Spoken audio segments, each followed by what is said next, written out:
Yeah, how could I not make a video on this bombshell, right? So I know I said I was taking the week off to focus on some other projects, but I mean, come on. This statement alone. 15 new heroes will join the game in 2024. That is a big statement, and it means a lot of different implications. One, if we look at the current model, say 3 to 4 heroes a set, then this is still 4 to 5 sets guaranteed in the year, right? So potentially we're already bumping up the amount of releases by 1, and the big emphasis on the plus side, right? If they do a single class focus or anything like that, we could see it's reduced. We could see, 6 sets. We could see a ton of sets, which is great because, again, I've been stressing that I would very much like to see them move to smaller but quicker release cycles, right? And with this amount of new heroes, basically, I read this article backwards, and I shouldn't have, because I was reading this main statement, right, about the point changes, but we have this whole statement here. We would like to remind everyone that a feature of Flesh and Blood's rotation model is that it only rotates heroes and signature weapon cards while preserving the utility of a player's broader collection via either immediate transfer of those cards to an existing hero of the same class/talent, or future application of those cards when a new hero is released that picks up the class/talent mantle of an ascended hero. Right, so that is a lot to unpack, right? This is a mentality that I'm going to stress right now, right? Hasn't been reflected previously, right? They've touched on this, but this statement up here definitely reaffirms that this is capable, right? Again, if we look at, Old Prism, how long did we sit without an Illusionist? All those cards dead. Right now, Elemental Guardian, dead, right? So that statement is very much leaning on the future applications, but yeah, this whole immediate statement, which is very interesting because there's not really a great way to do it, because unless they're absolutely completely shaping how the competitive scene works, right? So they purposefully print X cards to try and improve the power level of X cards, X hero, and try to shape, who's going to rotate out. There's no way for them to really plan on which heroes are getting Living Legend, right? I think their overall goal potentially is probably, 2 or 3 of every class/talent in rotation at the mix. That way, if one goes out, they have that little leeway of time to print and make a new one. Now, obviously, we have lots of heroes that don't have that, right? We have Normal Illusionist, well, not Normal Illusionist, sorry, Draconic Illusionist and Light Illusionist. Both of them don't have a normal variant, so none of their cards can fall back on, or the majority of their card pool can't fall back on if either of them go. Obviously, the big one we pay attention to is Lexi. Obviously, all the cards fall back on Azalea, or the majority of cards again, but then Elemental, right? There is still a lot of cards that will not see play, unless, again, they get to that point where they have 2 of every hero. So this is super exciting, because it means not just young heroes, right? Because this whole statement doesn't really work for young heroes when, again, competitive constructive is the main format of Flesh and Blood. So for this to actually work with the 15 plus, we need to see 15 plus adult heroes. And again, we can pretty much look at the Living Legend table and understand who's coming to play, right? Because again, they want to preserve those cards. That is not the right leaderboard. I'm looking for, what am I looking for? Gang, there we go. Living Legends. So at the moment, Bravo, you have Normal Guardian, so it's fine, an Elemental Guardian, right? But Oldhim's gone, so we're definitely going to see an Elemental Guardian this year, right? There's no other way around that. Lexi, Elemental Ranger, definitely. A return to Aria has to be in the works, right? Given both of their state. And then Briar, where's Briar? Briar's up here too, never mind, right? So there has to be a return to Aria for that whole immediate statement or future application, plus 15. So whether or not they split that up, because again, if they're focusing on the draftability and everything like that, well, it's not the best method to have, again, a 4-class set rather than the combos and whatnots that we've seen. So they could split it up. We could see Oldhim in heavy hitters, which is a decent expectation, right? Whether or not they fit Elemental into that is questionable, but we can see. Lexi is the big take, but she could probably pop up anywhere, right? Given her character, I feel like that's a probably. Icelander's probably on the way out. Yeah, Aria has to be one of the next sets.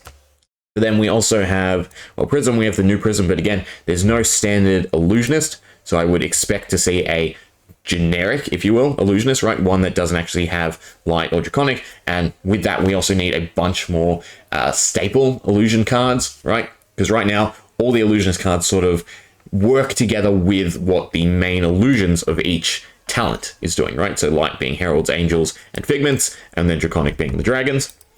Anything else? I mean, we can look at, I guess, Blitz, but Blitz isn't really impactful to me, right? From my perspective on what they're trying to shape towards the state of competitive play, right? For me, Blitz has always been this stomping ground where we can test out, we can have fun effects, but given the balancing that's required for Blitz and the health pool, and then also, I guess, the damage portions, again, to make the cards applicable to both Classic Constructed and Blitz, Blitz will never be a... what's the word? A stable format, right? Or a non-aggro / tempo heavy format. So again, in terms of shaping it that way, I don't think it's worthwhile to think about. I think, again, the main thing to think about is for Classic Constructed, right? So these are the young heroes, and we only have Iceland, Oldhim, and Vizari. If I looked at this correctly, I feel like that's quite wrong, but close are Chain and Kano. Yeah, but yeah, we'll forget about Blitz for the rationale. Off of Worlds, right? I haven't really paid too much attention, but I feel like Dromai is just chatter, right? And we won't actually see it. Iceland is probably hitting Living Legend. No one else is super close, but then they did also bump up the points, which is also an interesting tidbit, right? Obviously, the balance issue there is this whole statement of 15 plus. Now, again, I'm going to be super critical of this new hero, right?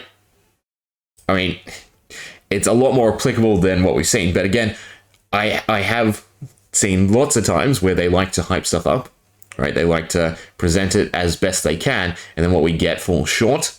But 15 heroes is just super exciting. Anyway, we should probably read the article in full, right? Because I haven't done that yet. I just saw 15 heroes and was gobsmacked, right? Because that means it's going to be a big year, right? Has to be a ton of releases, again, to work off of their new draftable model. A hero ascending to Living Legend is one of the most significant occasions that occurs in Flesh and Blood organized play. It is both an occasion to celebrate past achievements and anticipate the new possibilities of a fresh metagame.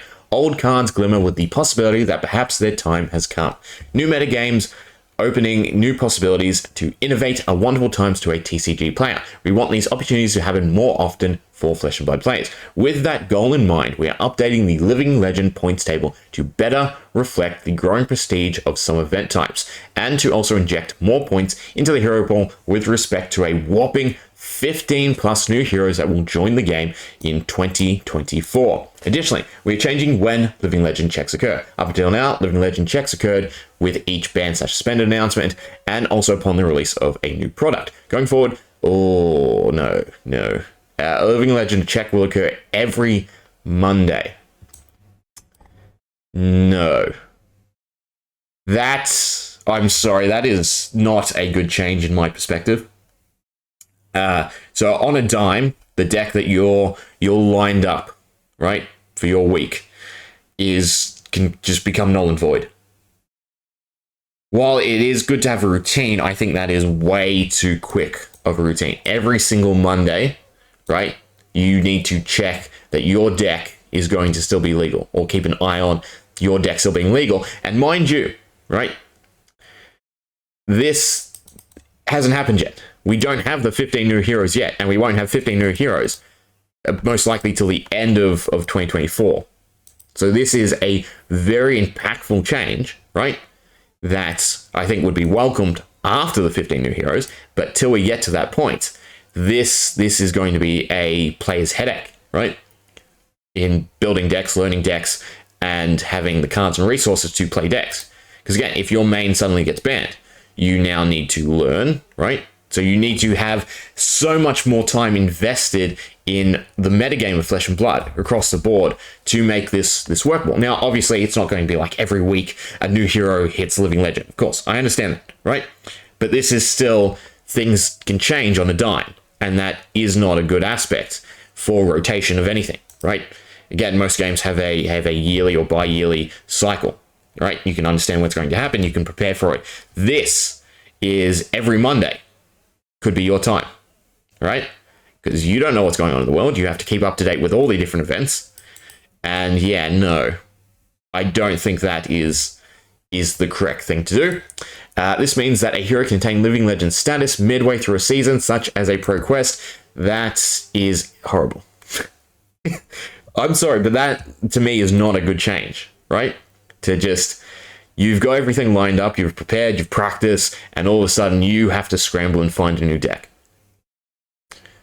I understand the previous mentality, right? People had a lot notice, but this is now a chore, right?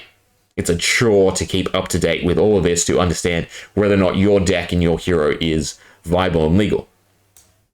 I will have to think about that a bit more, but I don't know. Let me know, what do you think? Do you think that's a bit extreme every single Monday? Ooh. Weekly Living Legend checks will offer fresh metagame more often, make each update a monthly, right? I could get behind monthly. In summary, these changes are intended to see the highest performing heroes move quickly towards Living Legend status. We'd like to remind everyone they feature Flesh and Blood. We've already read that, right? So again, I like, moving and changing the metagame more often, because it has been quite stagnant, right? I think we get barely one hero every year, and it sort of accumulates and amounts. So speeding that up is great. I can't get behind weekly checks, right? I feel like that's a bit on the extreme side with point changes. So World Champion, extra 100 points. Most things doesn't look like it's been. All Battle Hardens are extra 30 points, and National Championships are an extra 10 points. Professional tournament invites, extra 16, and skirmishes doubled. The other thing to understand with this is, obviously, there are constantly more events going on in the world, right? So whether or not this upscale is equivalent to the events upscale is another thing that hopefully they are keeping well on top of. But yeah, that is going to be a very, very interesting occurrence. 15 new heroes, super exciting, right? Hopefully it means, again, releases more often. Again, you don't have to feel like you have to participate in every release. Pick up the releases that speak to you and the heroes you want to play, right? Which is a great mentality. It's far better a model, right, to attract players than to pressure them into keeping up with release cycles, with rotation and whatnot, with normal rotation, I should say. But yeah, the weekly updates, I don't think it should become a chore to manage who you play, right? That's my only takeaway from this. That's, somewhat negative. 15 heroes though. Wow. Gonna be a good year. So yeah,